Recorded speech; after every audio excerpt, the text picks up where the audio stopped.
When it comes to sales and being in sales and negotiating at the end of a sales call, what is something that I need to know about the greed gland and how it can hurt the sales process? I'm Scott Sylvan Bell. I'm coming to you live from Orlando, Florida on a perfect day to talk about sales and a perfect day to talk about discounting and negotiation. So there's this thing that you may have heard of before. It's called the greed gland.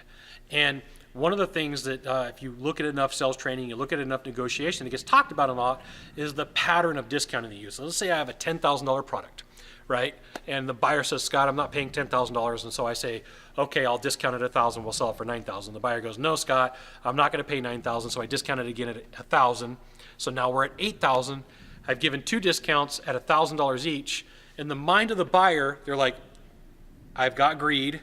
This guy has got a huge markup.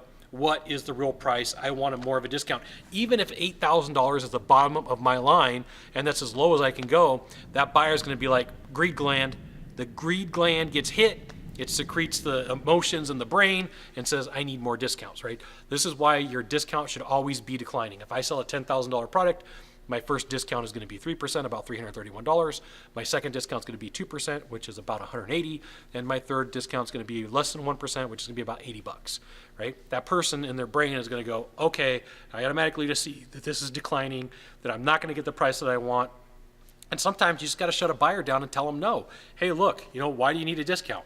You're getting, did you not hear the presentation? Did you not hear everything that I went over? What do you want to give up? Okay, so you don't want to give up anything. Let's move you to a lower product. Salespeople all the time, they think that all they got to do is just make a quick discount to make a sale happen. But what happens that they don't realize is there's some regret. When that buyer walks away, they're like, wait a minute, I probably could have got some more money off the deal. So a couple years back, I'm in New Jersey, I'm talking to this guy, and he tells me how he buys cars. He says, hey, look, here's what I do is I go to the dealership, I tell them I want this vehicle, I negotiate a price, and when they say, hey, we'll do it for X amount of dollars, I reach in my wallet, pull out my wallet, and I take an American Express card and I throw it on the table. And if they don't freak out about the American Express, I knew that they had some extra money in the deal and I don't feel like I won, right? So when you hit the greed gland wrong, people say they walk away and they got some doubt, like I probably could have got a better deal, right? And this is why it's important for you to not sell on price. If you're selling on price, you're going to induce the greed gland. You're going to have problems. And like I know that there's plenty of industries out there. They're like, Scott, this is all we got. All we got is price. Okay, well, you probably have something else. Nope, all we got is price. Well, I'm going to tell you that I've learned over time that the price buyer is the most difficult person to deal with. They're never happy. It might be time for you to find a different industry to work in. It might be time for you to go look for somewhere else. It might be time for you to increase your sales game and say, hey, look, I really don't have to sell on price. I can learn the sales skills that I need to develop and become a closer. But just know, if you're inducing the greed gland, that person's going to walk away, and what they're going to do is they're going to say, I either want to return the product or service, I either want to come back and I want a discount again, or they're going to give you an answer like, I can find it cheaper somewhere else. You got to be careful about how you discount. You got to be careful about how you talk about price when you talk with your buyer, because if you hit that greed gland, it's going to secrete a whole bunch of emotions in the brain, and people get greedy.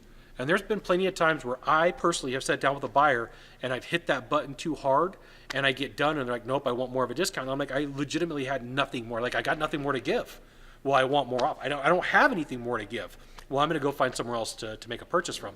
And this is why my belief is if you're giving discounts, they shouldn't be easy. They shouldn't just be like, here's a discount, here's a discount, here's a discount. They should have to put some fight in for it. They should have to put in some work and effort, because then at the end, they're going to be like, I'm tired, right? I drowned out the greed gland. They couldn't make it work. So there's some negotiation advice for you, some sales tips, some sales strategies.